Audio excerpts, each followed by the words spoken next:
Let's go. আসসালামু আলাইকুম। 4 December, এখন বাজে রাত অ্যারাউন্ড 2:30। আমরা গোপালগঞ্জের সাম্পান হোটেলের সামনে ব্রেকে নামলাম। যাচ্ছি আজকে সুন্দরবন। 3 দিন 2 রাতের প্যাকেজ। শিপ হচ্ছে পাইরেটস অফ সুন্দরবন। আসমানের ফ্যামিলি, আমরা চলে যাচ্ছি খুলনা, খুলনা থেকে চলে যাব সুন্দরবন। তো এখানে জাস্ট একটা লিটল ব্রেকে আসি। অলরেডি আমরা টি, কফি, ইটিসি এগুলো শেষ করছি। এরপরে হয়তো গাড়িতে উঠবো, এরপরে আবার কথা হবে ইনশাআল্লাহ। হ্যাঁ, এখন খুব ঠান্ডা লাগতেছে। আসলে ঢাকার ভিতরে তেমন একটা ঠান্ডা অনুভব হয়নি, এখন ঠান্ডা অনুভব হচ্ছে। প্রথম শীতের আমেজ নিচ্ছি এই বছর না, 2025-এর সর্বশেষ শীতের আমেজটা আমরা আজকে নিলাম। বরফের দেশ থেকে আগত একজন। Good morning everyone, we are reach in Khulna. বাংলায় বলেন। আমরা খুলনায় পৌঁছাইলাম। এখন আমরা এখান থেকে নৌকায় উঠবো, দেখি কত দূর যাওয়া যায়। নৌকা না, ট্রলার। ট্রলারের থেকে বড় শিপে উঠবো। তারপর জায়গাটা আমরা একটু দেখি। জায়গাটার নাম হচ্ছে জেলখানার ঘাট। একটু দেখান আমরা জায়গাটা। ঘাটে গিয়ে শিপের সাথে কন্ট্যাক্ট করলে ওরা আমাদের জন্য একটা ট্রলার পাঠিয়ে দিল। যেহেতু এই ট্যুরে আমরা টোটাল 9 জন, তাই ওরা আমাদেরকে 3টা সেপারেট রুম দিছিল। একটা ডাবল বেডেড, বাংকার বেডেড আর একটা কাপল রুম। প্রত্যেকের জন্যই ইন্ডিভিজুয়াল প্যাকেটে টুথপেস্ট, টুথব্রাশ, সাবান, শ্যাম্পু, গায়ে মাখার লোশন, যাবতীয় টয়লেটারি যারা প্রোভাইড করেছিল।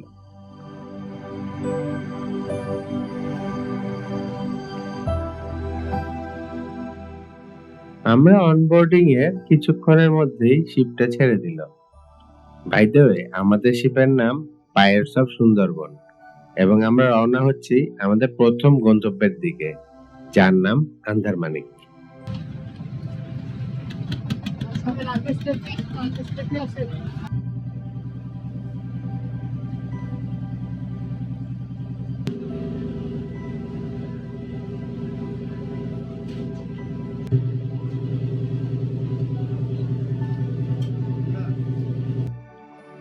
শিপ ছেড়ে দেওয়ার কিছুক্ষণের মধ্যেই আমাদেরকে ডাইনিং হল মানে শিপের রুফটপে ব্রেকফাস্টের জন্য ইনভাইটেশন জানানো হলো।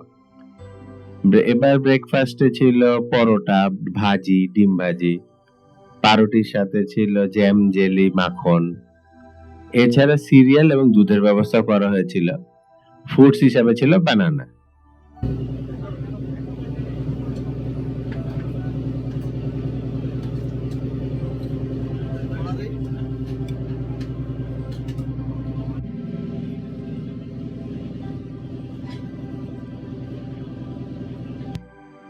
সুন্দরবন প্রবেশের আগে সর্বশেষ লোকালয় হচ্ছে মংলা।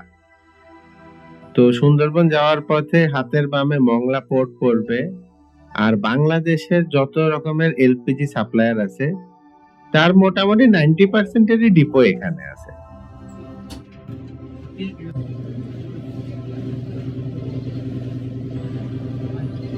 আমরা এখন পৌঁছে গেছি হারবাড়িয়া। কিভাবে বুঝলাম? দূরে যে উঁচু বিল্ডিংটা দাঁড়িয়ে আছে সেটার জন্য। যে কোনো সময় চা, কফি অ্যাভেলেবল, খালি বললেই হবে, শিপের যে স্টাফ আছে তারা আপনাকে বানিয়ে দেবে।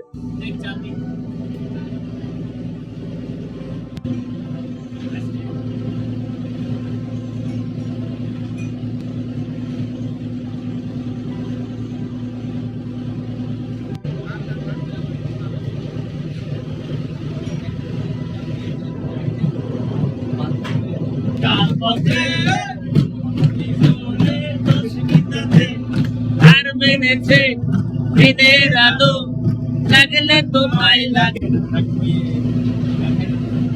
থাকার দরকার নাই তো দুনিয়া জারি সব তোমারই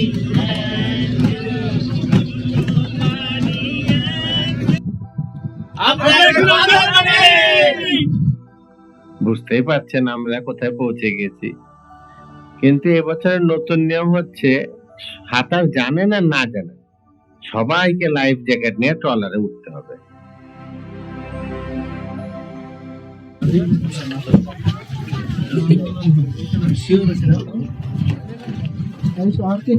পয়েন্টের নাম হচ্ছে আন্দারমানিক ইকো ট্যুরিজম কেন্দ্র।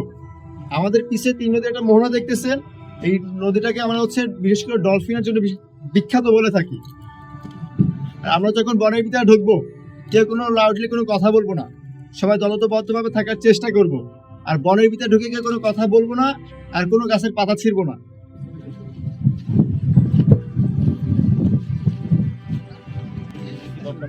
পর্যটকদের দৃষ্টি আকর্ষণের জন্য কিছু নোট।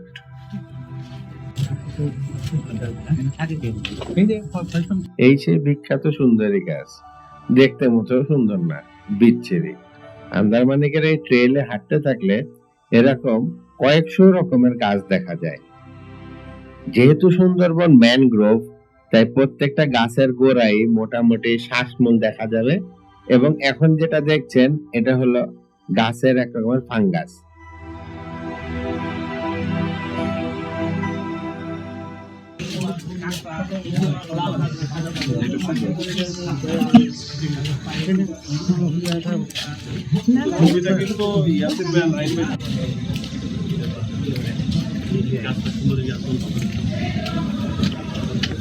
আমাদের দেশে ডলফিন নিয়ে একটা ফ্যাসিনেশন আছে। টাওয়ারের নামকরণটা দেখে সেটা বোঝা যায়। তবে এই টাওয়ারে উঠলে পুরো আন্দারমানিকটা খুব সুন্দরভাবে দেখতে পারবেন। একবার একটি জেনে আছে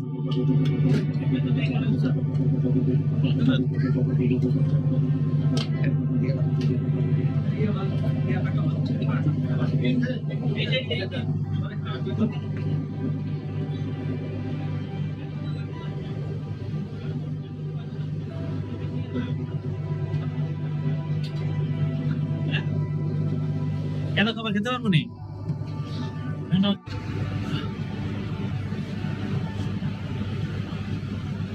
আন্দারমানিক ঘুরে এসে বিভিন্ন ছোট বড় ক্যানেলের মাঝে দিয়ে আমরা এখন যাচ্ছি কটকার উদ্দেশ্যে। আজকে রাতে আমাদের শিপটা ওখানে ডক হবে।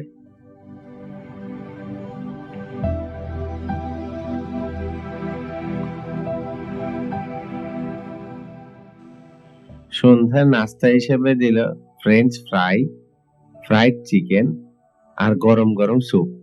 ঠান্ডার ভিতরে এটা খেতে বেশ ভালো লাগছিল।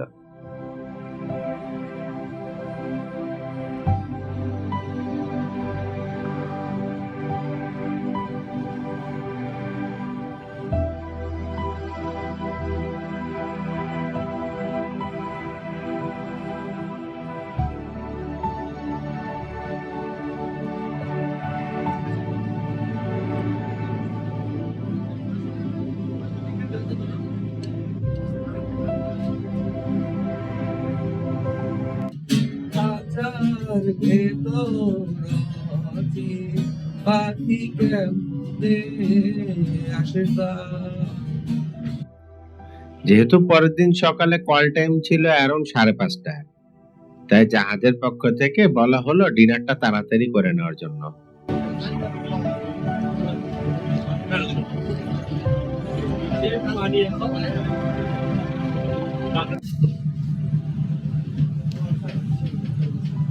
আমরা এখন কটকায়। যদিও কল টাইম ছিল সকাল 5:30, কিন্তু আমাদের শিপের স্টাফ বেশ কয়েকজন অসুস্থ হয়ে যাওয়ার কারণে আমাদের দেরি হয়ে গেল।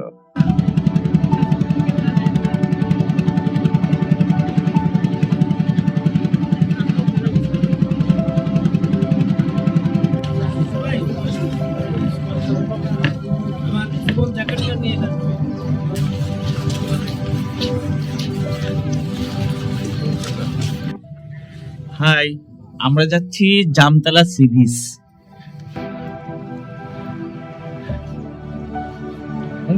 জামতলা সি বিচ মোটামুটি জেটি ঘাট থেকে যাওয়া আসা মিলিয়ে প্রায় 6 কিলো ডিস্টেন্স। তো যারা অ্যাকচুয়ালি হাঁটতে পারবেন শুধুমাত্র তাদেরই যাওয়া উচিত।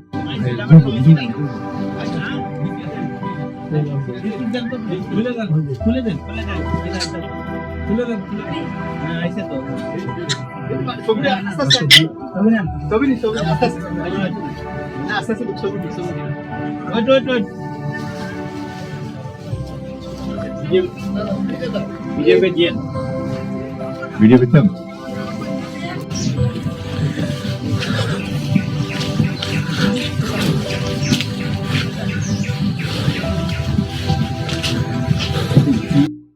বিচের পারে এসে তো আমি অবাক, এটা জামতলা সি বিচ না কক্সবাজার বোঝাই মুশকিল। এখানে আসেন আপনি এখানে? বর্তমানে অফ সিজনে এই জামতলা সি বিচেও আমাদের বাংলার যে প্রতীক রয়্যাল বেঙ্গল টাইগার দেখা যায়। গত সেপ্টেম্বর মাসেই একটা গ্রুপ এখানে দেখে গেছে।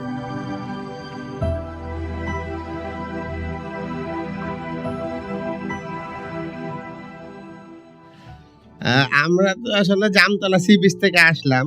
এটা জামতলা সি বিচ না কক্সবাজারের আসলে ইনানি বিচ বুঝলাম না। না, আমার কাছে অনেক ভালো লেগেছে। হ্যাঁ, এই জামতলা ব্রিজটা অনেক গাছের মাথা নেই, এই গাছগুলো পুরো গাছ। হ্যাঁ, অনেক ভালো লেগেছে আমাদের। আমরা আশা করি সবাই এনজয় করেছি। হ্যাঁ, ভাই হাতে লাঠি কে? আমি হচ্ছে লাঠি বাবা। এই লাঠি দিয়ে সকল ভূত পেত্তি আমি সরাইয়া দেই। Okay, thank you.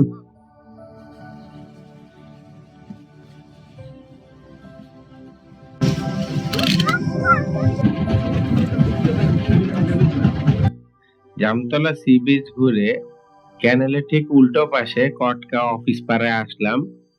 এই যে অঞ্চলটা এটা কটকা অভয়ারণ্য নামে পরিচিত।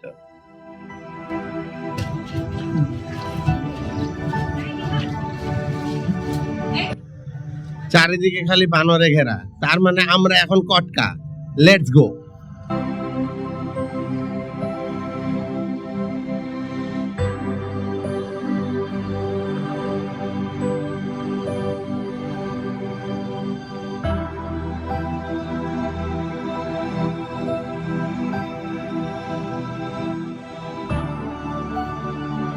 আমরা এখন কটকা ট্রেল ধরে হাঁটতেছি।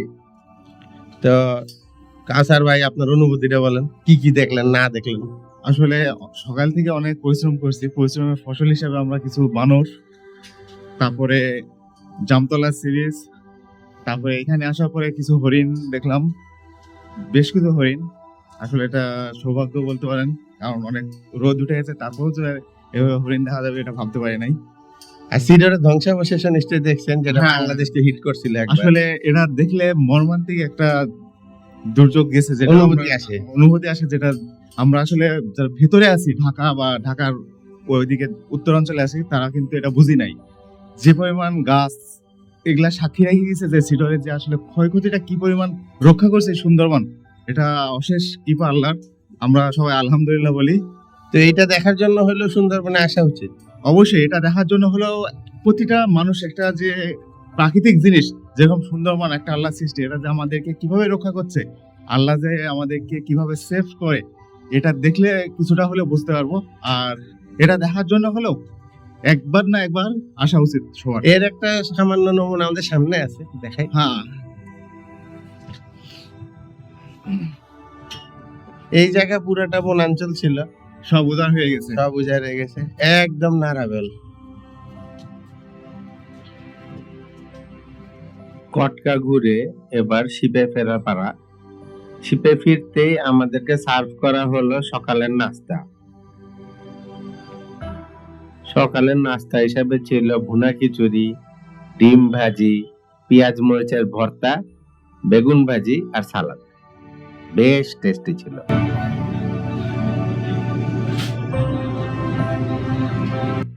কটকা থেকে প্রায় 4.5 ঘন্টা সময় লাগে হিরন পয়েন্ট পৌঁছাতে।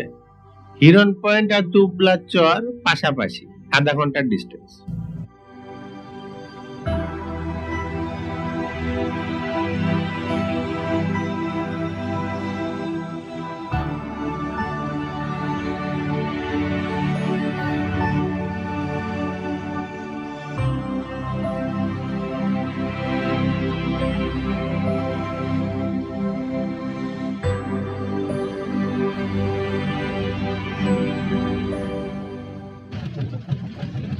আমরা যাচ্ছি হিরন পয়েন্ট।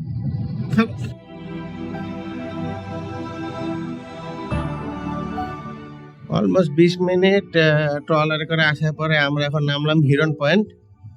সময় দিল অ্যারাউন্ড 1 ঘন্টা ঘুরে দেখার জন্য। তো সামনে গ্রুপের সবাই হাঁটতে হাঁটতে যাচ্ছে, আমরাও দেখি আপনাদের কি দেখানো যায়।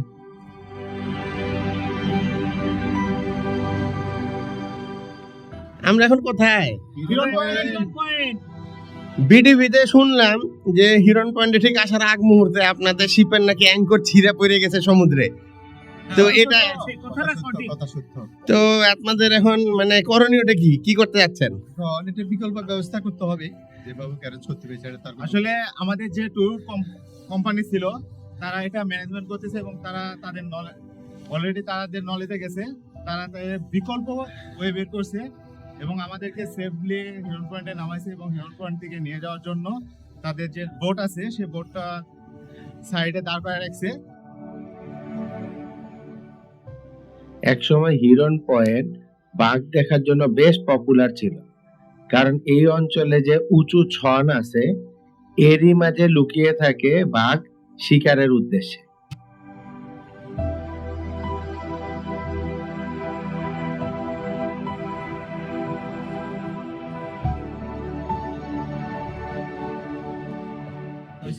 আমাদের পিছনে যে মনুমেন্টটা দেখা যাচ্ছে এটা হচ্ছে 1999 সালে ইউনেস্কো যখন সুন্দরবনকে ওয়ার্ল্ড হেরিটেজ সাইট হিসেবে ঘোষণা দেয়, সেইটার প্রেক্ষাপট হিসেবে এটাকে বানানো হয়েছে।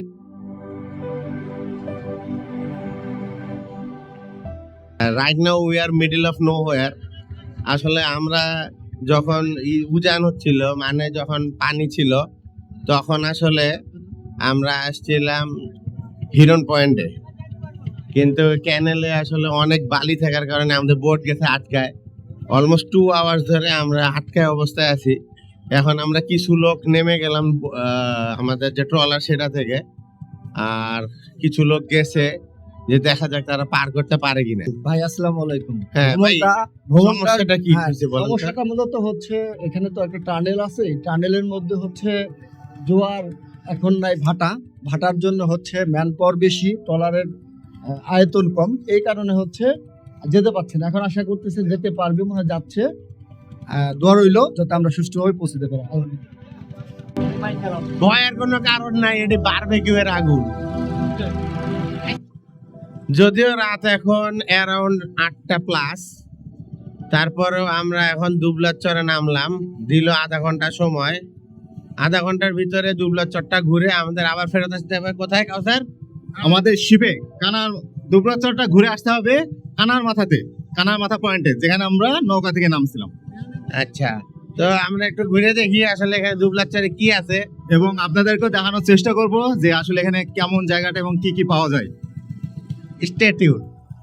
আমরা দেখতেছি অনেক রকমের শুটকি ঝুলায় রাখা হয়েছে, প্রসেসিং চলতেছে। দুবলাচর আসলে জেলেদের একটা অস্থায়ী পাড়া। মাত্র 4 মাসের জন্য এই পুরা পাড়াটা তৈরি করা হয় যাতে জেলেরা এসে মাছ ধরে এবং শুটকি বানায়। এই শুটকি বাংলাদেশ সহ পৃথিবীর বিভিন্ন প্রান্তে রপ্তানি হয়।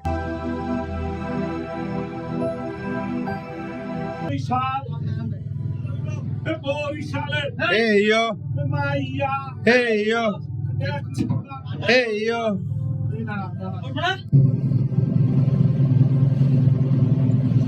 আজকে রাতের ফিশ, রাতের ডিনারের কম্বিনেশনটা একটু ডিফারেন্টই ছিল। একদিকে পরোটা, আবার ফ্রাইড রাইস, চাইনিজ ভেজিটেবল, বুটের ডাল, আবার সাথে আছে বারবিকিউ চিকেন, আবার কোরাল মাছের বারবিকিউ।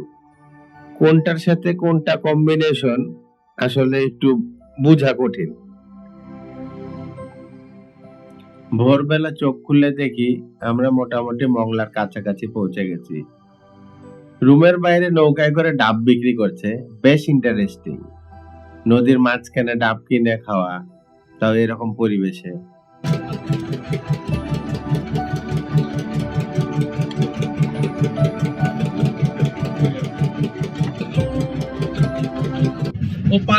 গরম জল, সুন্দরবনের শুরু এখানে। সুন্দরবনের ট্রিপের শেষ স্পট হয় করমজল। বাঘ দেখেন আর না দেখেন, অনেক বানর দেখবেন এখানে। তাই আগে থেকেই সাবধান, হাতে কোনো খাবারের প্রোডাক্ট রাখা যাবে না এবং বানরের দিকে কোনো ঢিল মারা যাবে না। এখন করম জলে সামনে লাল হাই, আমরা এখন কর্মজলে আসছি। এখানে মিনি চিড়িয়াখানা ভাই। তো অলরেডি অনেকগুলো বানর এলোমেলো ভাবে ঘোরাফেরা করছে এবং শিশিরকে একটু তাড়াও দিছে, যদিও শিশির দৌড় দেয় নাই।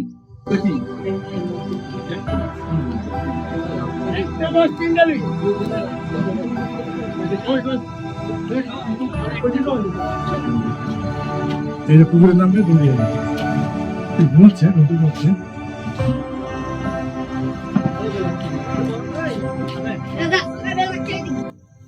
আমরা এখন করম জলের ট্রেইলে ঢুকলাম। অ্যারাউন্ড 1200 মিটার, তার মানে 1 কিলোমিটারের একটু বেশি রাস্তা। এবার দেখছি মোটামুটি পাকা করে ঢালাই করা আছে। নেচারের ভিতরে আসলে একটা ঢালাই রাস্তা দিয়ে হাঁটাটা একটু আনফরচুনেট। যদি এটা কাঠের হতো, যেমন আগে কাঠের ছিল এটা, ওইটার একটা ন্যাচারাল ভাইব থাকে আসলে, ওইটা সুন্দর বেশি। তো কর্তৃপক্ষ যদি পরবর্তীতে এটা কখনো চেঞ্জ করেন, তো কাঠ বাঁশ এই জাতীয় দিয়ে বানানোর চেষ্টা করেন।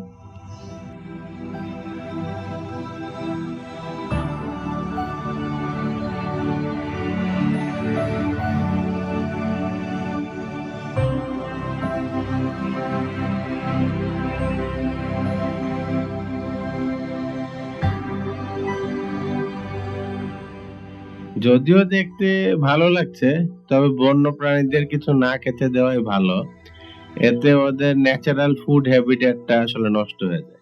আচ্ছা, আমরা হচ্ছে গিয়ে টোটাল 5টা স্পট ঘুরে এখন লাস্ট যেটা করম জল, সেইটা ঘোরাও মোটামুটি শেষ করলাম।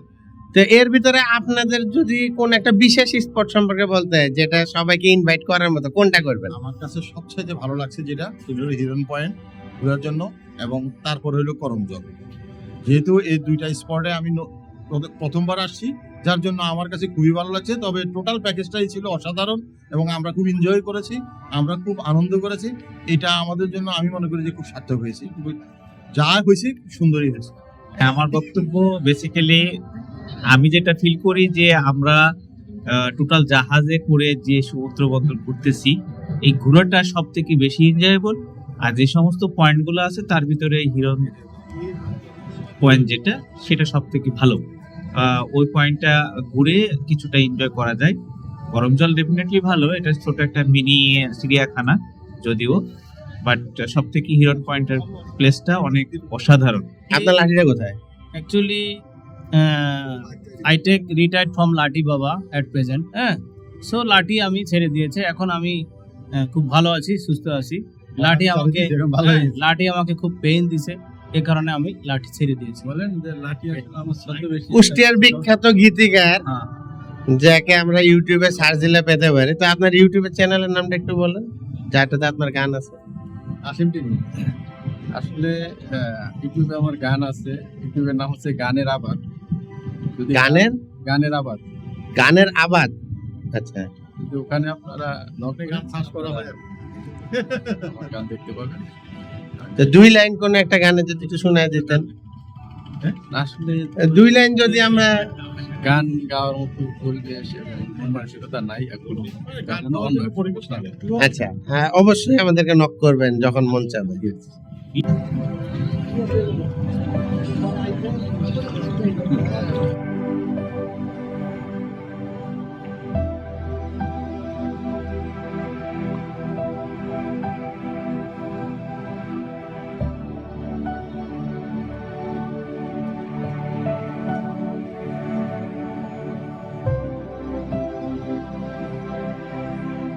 সবুজ বন, নীরব নদী আর টিমের হাসি, এই ছিল আমাদের সুন্দরবন ভ্রমণ। অফিসের বাইরে আমরা শুধু সহকর্মী না, আমরা একটা পরিবার। সুন্দরবন ট্যুর আমাদের জন্য ছিল একটি দারুণ অধ্যায়। এই সুন্দর স্মৃতিগুলো আমাদের টিমকে আরো কাছাকাছি এনেছে। সুন্দরবন 2025 একটি অভিজ্ঞতা যা মনে থাকবে চিরদিন। এই যাত্রা যদি আপনাদের মন ছুঁয়ে থাকে, ভিডিওটিতে তাহলে একটি লাইক দিতে পারেন। চ্যানেলটা সাবস্ক্রিপশনও করতে পারেন। আবার দেখা হবে নতুন কোনো অভিযানে, নতুন কোনো দৃশ্যে। ততক্ষণ পর্যন্ত ভালো থাকুন, প্রকৃতির পাশে থাকুন। ধন্যবাদ।